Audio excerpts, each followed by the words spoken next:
Hey, this is John Lee Dumas of EO Fire, and welcome to Master Leadership. Great leaders ask great questions, and this podcast takes you on a journey to master leadership with questions that matter to leaders who matter with your host, Lily Sanabria. Hi, this is Lily, and welcome to Master Leadership Through Crisis series, where we will connect with leaders worldwide to gain insights on important questions to help us navigate through rough waters. If you would like to participate as a guest, or if you have a question that you would like to ask a guest, go to masterleadership.org for more information. Today we are speaking with Dr. Anita Sanchez, who inspires people to discover and trust their gifts so that they become a life-giving connection to themselves, to other people, and to our collective home, the earth. Embraced by the love of her indigenous and Mexican ancestors, Anita was taught the power of dreams, vision, community, and stories that help heal the heart and body and quench the thirst of the mind for wisdom. For more than 4 decades, she has remained passionate about bridging indigenous wisdom and organization sciences to support global corporate and nonprofit leaders and their teams to create thriving and generative relationships and workplaces around the world. Anita is a living example of an authentic, heart-centered leader who knows with certainty, in times of uncertainty, that we are far more than our circumstances. It is possible to live our dreams while fulfilling our life purpose and caring for people and our earth. Her work has been benchmarked, focusing primarily on diversity, inclusion, and engagement, while also exploring unconscious bias, cultural change, and leadership development. Anita is a speaker and author of the international award-winning book, The 4 Sacred Gifts: Indigenous Wisdom for Modern Times, and co-author of Success University for Women in Business, Ecological and Social Healing, Multicultural Women's Voices, and Yo También, Stories of Healing and Hope. Dr. Sanchez knows that service to others brings joy and gratitude to all facets of a leader's life. She is an active board member of the Pachamama Alliance, Bioneers, and Evolutionary Business Council, as well as a member of the Transformational Leadership Council and the Tipping Point System.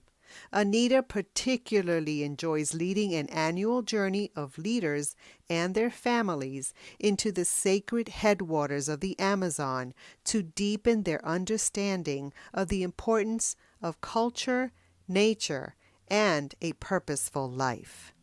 Welcome, Dr. Anita Sanchez. How are you? I am very good, really good. Well, we're so happy to have you on our podcast. Are you ready to pour into our listeners? Sure am. I'm so delighted to be with you and to have all of them listening. Awesome. So can you tell us a bit about your path to leadership and what you're doing now? Well, the path has been one that I actually dreamt about very early on. So as early as age 3 and 4, I remember having this dream, and I still have it as an adult. You and the dream remember is, that? Wait, you remember? I remember that. Wow. I remember the dream. I shared my dream. Well, I'm part indigenous and Aztec and Mexican American. And so in my family, we always shared dreams. My grandmother was big on dreams, my mom. And so at age 3, I dreamt the earth and all these stick people of different sizes and colors. And what was also interesting about that, we weren't holding hands, we had our hands on each other's hearts. And so when I went to kindergarten, that's what I drew when they said, what are you going to be when you grow up? And I drew that. And I remember very clearly that I was the last kid in the class to go, and people have mommies, daddies, really wonderful firemen, all kinds of wonderful. And I show this, and the kids started laughing, and the teacher said, put away your crayons.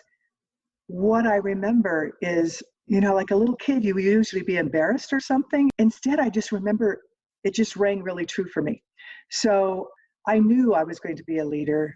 So very early on, with the murder of my father, the death of him at age 13, all of us needed to go to work as soon as we could and graduate from school as quickly as it could. And luckily, school was always very wonderful. I was curious and very good at it. So I started college at 16 and immediately continued on the route of not only a leader was I in high school, but I was student body president of the University of Colorado in Boulder, where I came to school. And, have always just been leadership, leadership, leadership. And immediately in my mid-20s, I was already working internationally. So I kind of did the opposite, worked internationally before coming domestically, working a lot with women and educators in the whole realm of peace and development. Well, and what is it that you're doing right now? Now I have been for some 40 plus years, really focusing on diversity, inclusion, positive change, large scale change, culture change.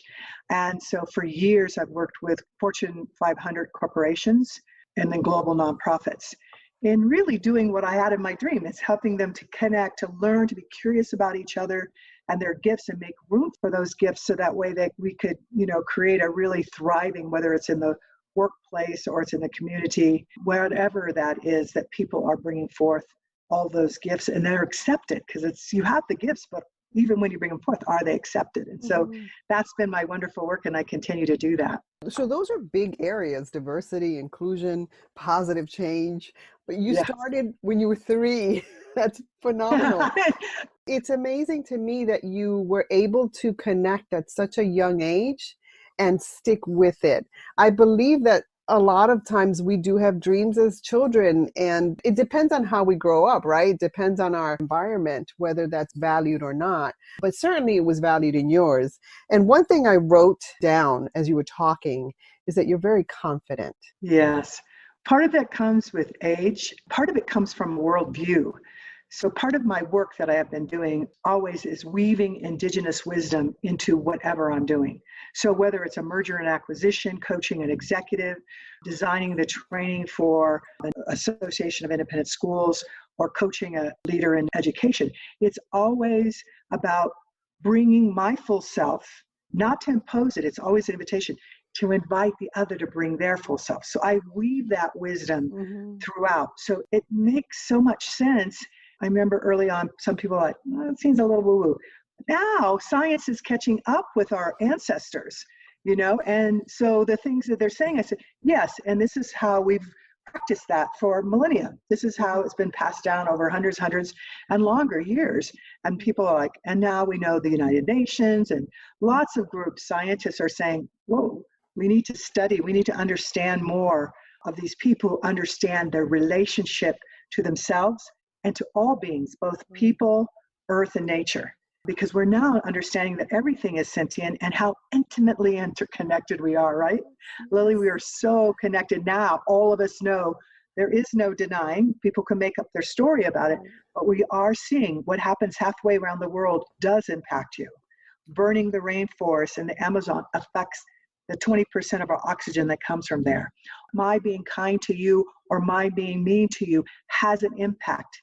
We know from science, just in a 14-foot radius, it has an impact, but it has an impact at everyone you touch for the next 24 hours or for a lifetime. And same for me. So that means just being really mindful about what we're doing and to not just use the mind, it's really about using the heart as well to guide us. I don't say that often, that people are confident. I connected with being comfortable in your own skin. And you certainly are. This is what I believe. We're spiritual beings. We walk in our bodies. We've been gifted with an intelligence. And when we're using all 3 aspects of that, we come in full and comfortable in our own skin. And you certainly are. And I love doing what I'm doing because this energizes me. You're just exuding all this positive energy and I love it. Oh, good. I'm glad. I'm hoping the listeners are picking that up too, because that's what all of us are. We're all worthy of being whole human beings, what we talk about, who know how to be in right relationship with ourselves and others. Now, how can we connect with you? So you can go to forsacredgifts.com, FOUR, sacredgifts.com. That's probably the simplest because that will share a lot about the indigenous wisdom in the international award-winning book that I have. It'll also have the links to go to my business where my consulting and training and speaking and stuff. But I think that's the one that I really want this indigenous wisdom to go out because these gifts we already have. Right. We all have them and it's just a matter of using them. And tell us about your book. The book is called The 4 Sacred Gifts, Indigenous Wisdom for Modern Times. It came out in 2017, but it's based on an eagle hoop prophecy, a prophecy that came about in 1994 with an indigenous elders vision. And the vision said, do a call out to indigenous elders all over the world, bring them together in ceremony, and you create this hoop. So they built this hoop and they hung 100 eagle feathers, 27 elders from all over the world. And then as they prayed and chant and sang in their own languages and did ceremony, they then put 4 gifts into the hoop for all humanity, not just for indigenous people, for all humankind, because we are in a great winter, and that winter was going to go on a long time, and it was going to be devastating unless we remembered. And not that we were flawed or there were problems, but that we needed to remember how to create harmony and balance in our own lives and in connection with all our relatives. So that's where they put the 4 gifts in. And ever since then, I've been adding those and using those in all my work. And then finally in 2017, due to another really fun miracle, a couple of years before that, I wrote the book. I was actually writing a book for my mother who passed away. But as I sat to write, my book kept coming out. And I asked her forgiveness. She was a big reader, 7th grade education, brilliant woman though. And I know she was fine with me writing my book first. And so now I'm working on hers. Anita, thank you so much for sharing that. So we are hopefully on the tail end of this global COVID-19 pandemic. How has that affected you, your organization, your family? Well, first of all the paid work went away. So as soon as we went into sheltering in, everything got canceled. A couple of clients that were considering doing some things virtually. And that's important because on one hand, what is clear to me is that I don't want to transcend the suffering. I don't want to spiral down into it. But this virus is attacking everyone. Mm-hmm. However, some people are more at risk. Some locations are more at risk. And some people, because of the inequity in terms of access to health, to nutrition, and other things that have been some of the systemic things due to some of the systems and structures, the isms that are in place, it's impacting them. So I really feel and hurt for that, and I understand. So what it's done for me is to really use this time to assess again what it is that I'm doing, what's meaningful. And I was traveling a whole lot, and there's some wonderful things about that because I love meeting people all over the world. However, I've got to be home now and actually see the spring come and see all the birds and be with my son who's living here, finishing his engineering school, doing it all online now, and my husband and partner in business. So what I see this being as I talk to elders all over the world, and what I'm experiencing in ceremony too, is that this is not a punishment. I hear a lot of people talking about, oh, this is Mother Earth and she's slamming us. Well, if Mother Earth was going to slam us, believe me, this is not. This would have a lot more we could see if Mother Earth was slamming. What we really are experiencing is that this is a realignment. And when we talk to scientists in different parts of the world who are also like studying all the different shifts and things that are happening, and I'm using this time to understand even in a deeper level, and I thought it was fairly deep, Lily, of who am I and being part of one hoop of life, what does that mean? And it's already caused some extraordinary shifts for me. Tell me one shift it has caused. Okay. One of the shifts was I'm a Latina and a Native person. I love food. I love to eat. It's a very social thing. I eat when I'm happy. I eat when I'm sad. I eat when I'm anxious. I eat when I'm joyful. And so when this thing happened, I looked at myself. I said, Anita, you're doing all these talks, engagements, you're writing all these articles and journals, inviting people to reconnect to themselves, to other people, and to the earth itself. What are you doing for this little ecosystem? Mm-hmm. And so I immediately went on courses, well, what are you putting into it? And how is it in a generative relationship with the earth and what you're eating? I'll forever be a meat eater. However, I cut back on it, not just once a week, way back. A lot of vegetables, just really eating nutrition, not junk food, not processed stuff, really, truly saying, I honor this, not a diet, really a mind shift about how I'm connected to the world. And so the nice part, I've only got on the scale twice because I don't want to make it be a weight thing. I want it to be about really what's happening in the shift in my head and my heart. And I've released 16 pounds. Wow. I know that is a lot. That's a lot. That tells you I had a lot probably to lose. However, to release, but it's the mind thing and my heart that I'm now able, when I write or talk to people about how our circumstances are not who we are, and we can change those.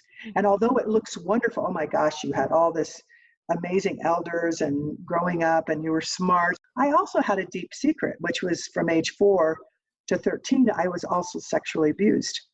And I kept that a secret. Oh, wow. And so when I talk about these gifts, the power to forgive the unforgivable, the power to heal, the power of unity, the power of hope and action, I think what you're experiencing, and other people say competence, sometimes they use different words, but that's one of them to describe it, is that I have an intimate relationship in using these gifts. It's not just theory.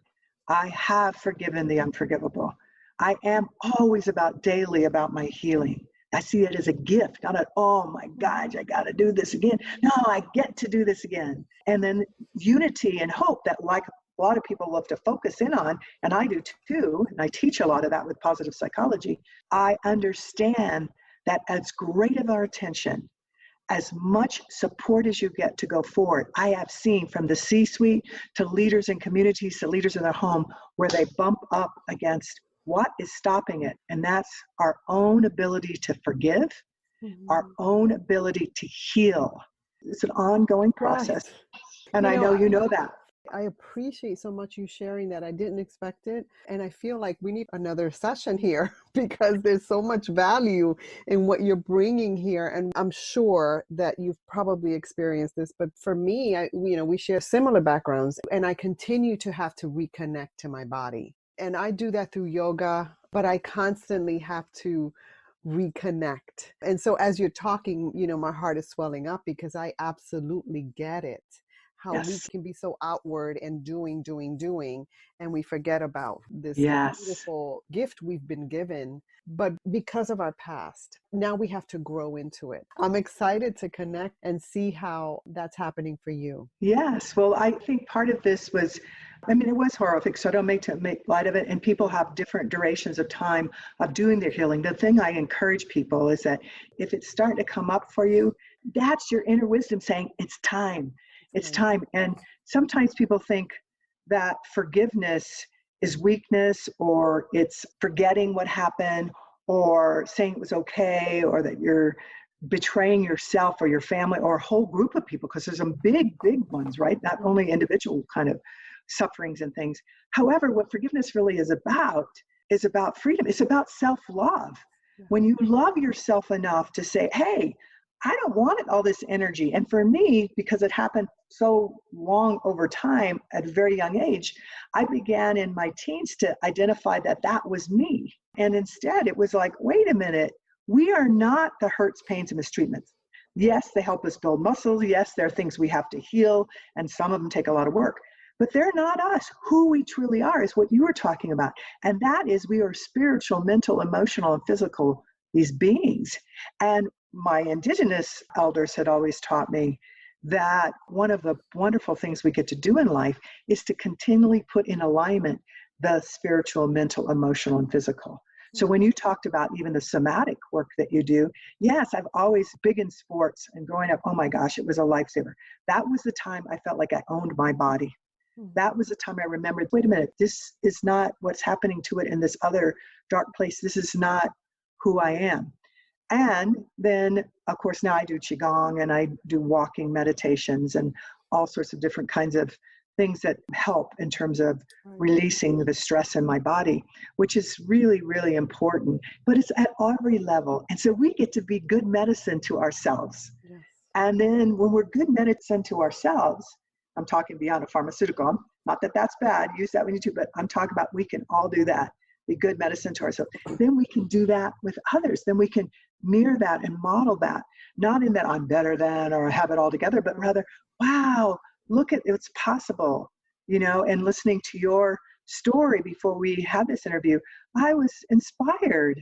I was like, yes, here's another one, and I know that you're touching the hearts of people, everyone you've come in contact with too. So there's millions of us. So my little 3-year-old dream that I still have, I knew that, there were many of us.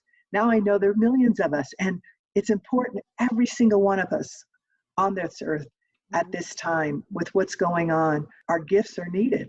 Yes. We are meant to use them. So that's why I'm so appreciative of you having me, because these 4 gifts, use them. And I will tell you personally, they shift things. Not that you still don't get lonely at times or a little down, but I would tell you, I don't stay there very long. Right.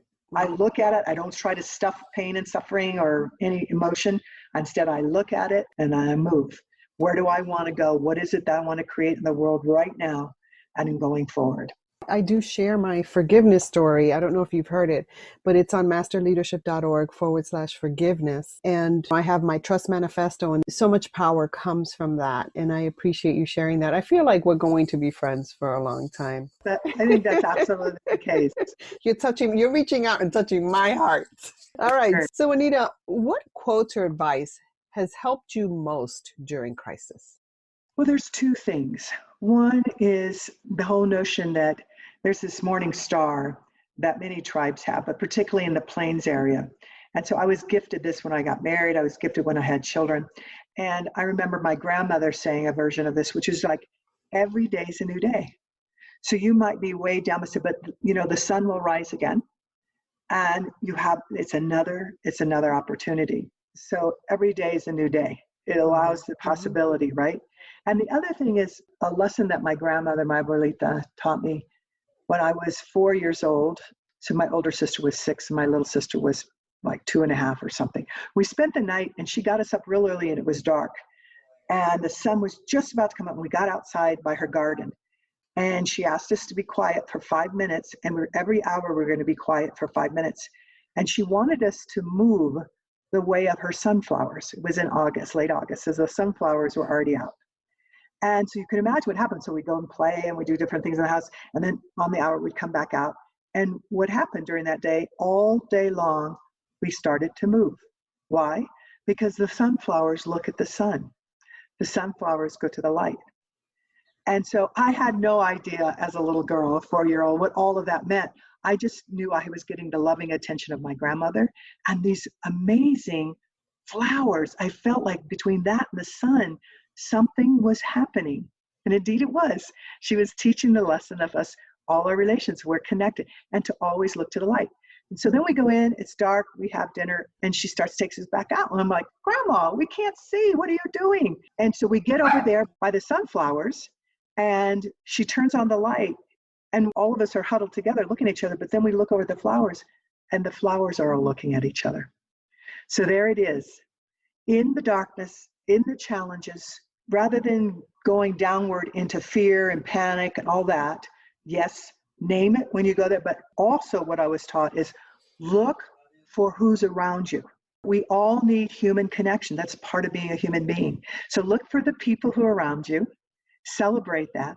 Look at the nature that is providing you the oxygen as it takes the carbon, the sun, the rain, all of that.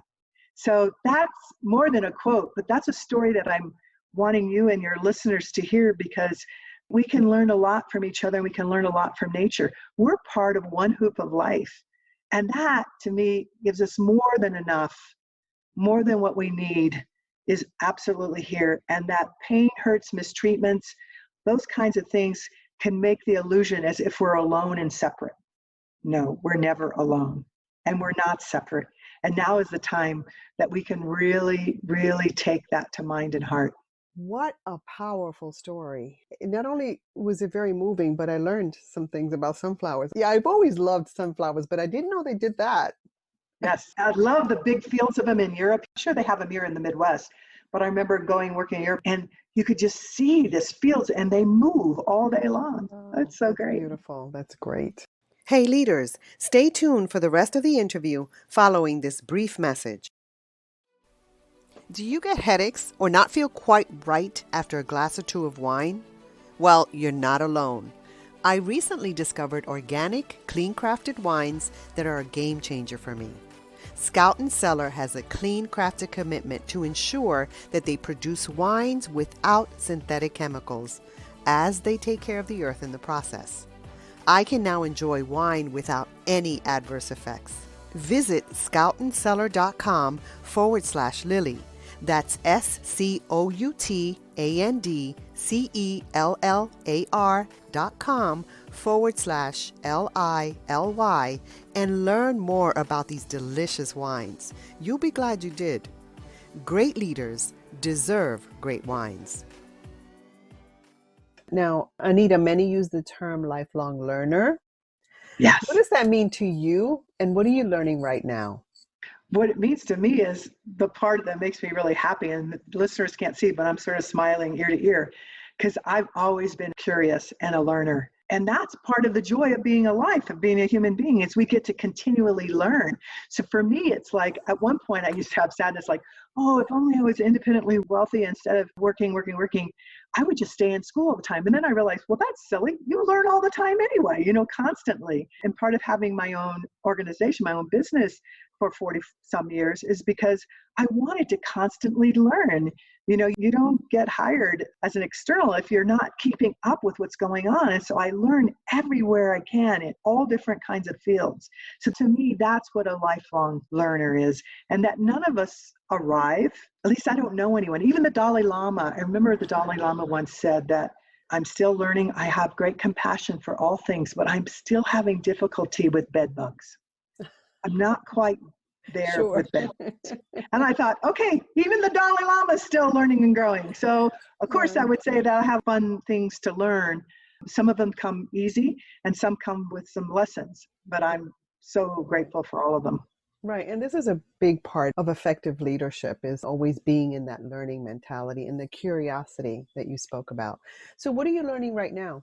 Besides my body, which I told you the story about my own ecosystem.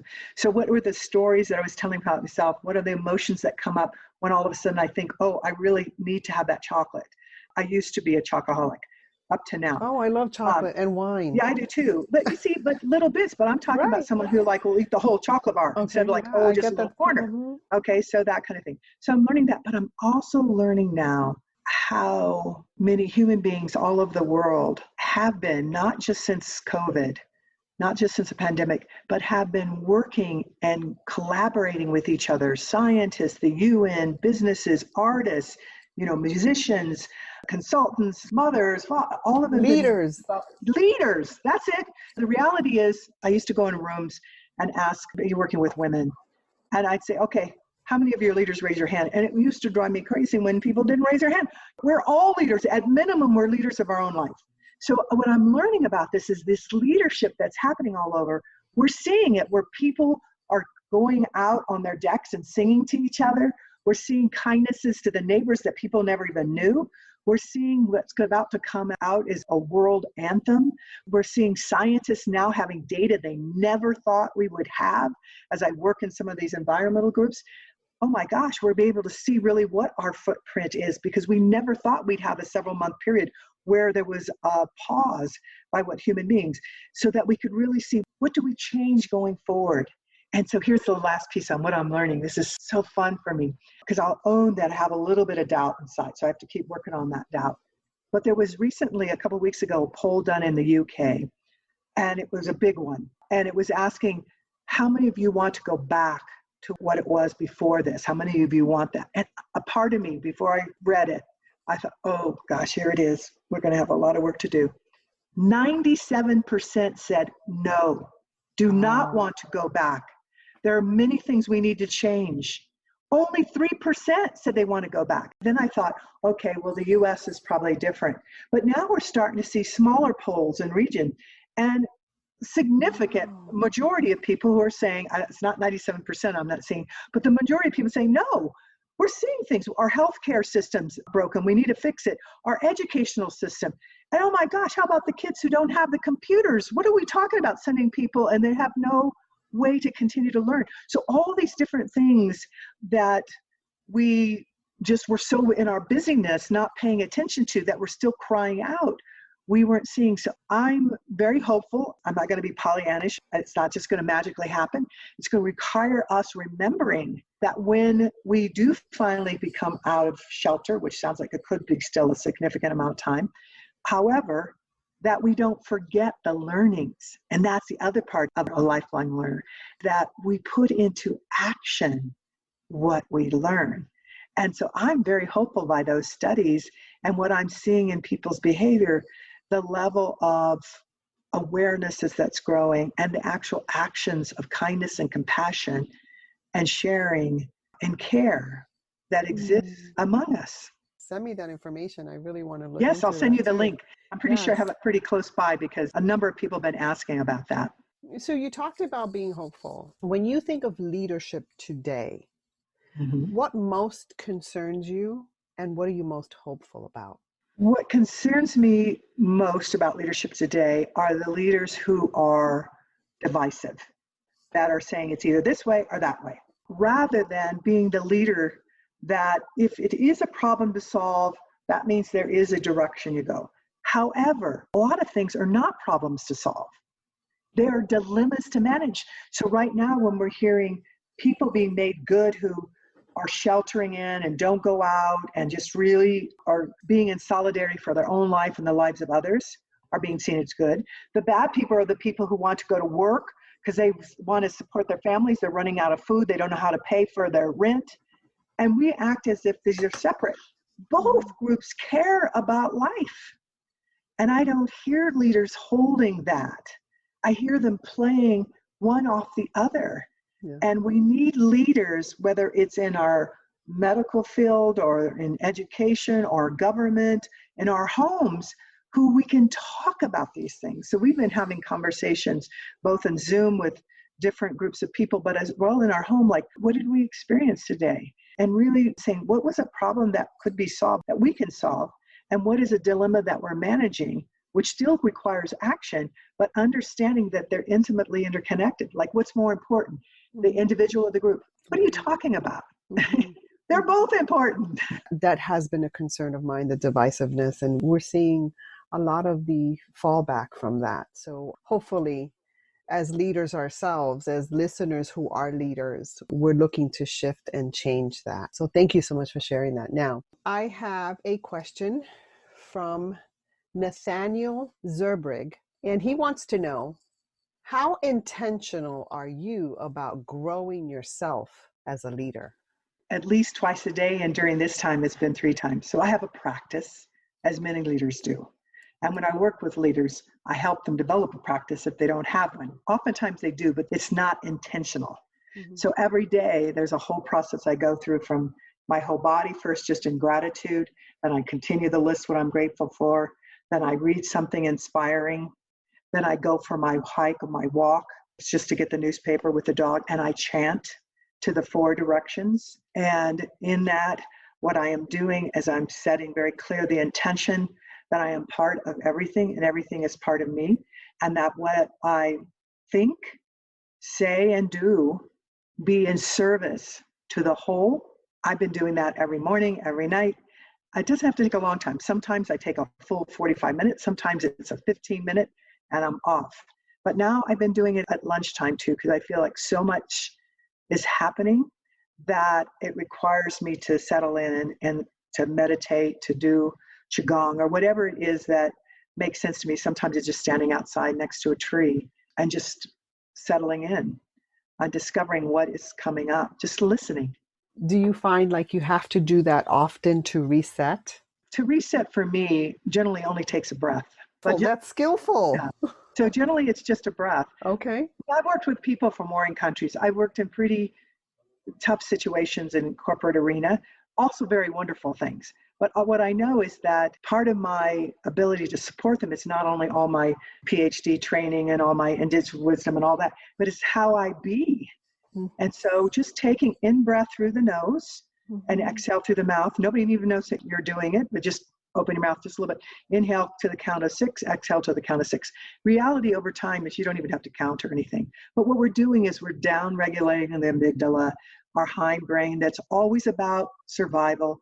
And unfortunately, we get triggered so much because of various things in our own life, because of media, other things, that if we just with that simple inhale and exhale, we can already start calming our body. And we know that if we were to hook ourselves up, we could see our heart rate variability changing.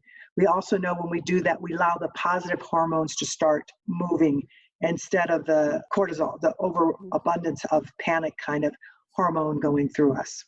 But I love those practices. I love the whole thing, Lily, because it's, again, a way, even when my children were small, I needed to get up and do things with them. I would just get up a little bit earlier and still have that time because I found that I could be present in a whole nother way by honoring myself. with that time. I love how you equip yourself so that you can serve others better. And that's such a powerful practice.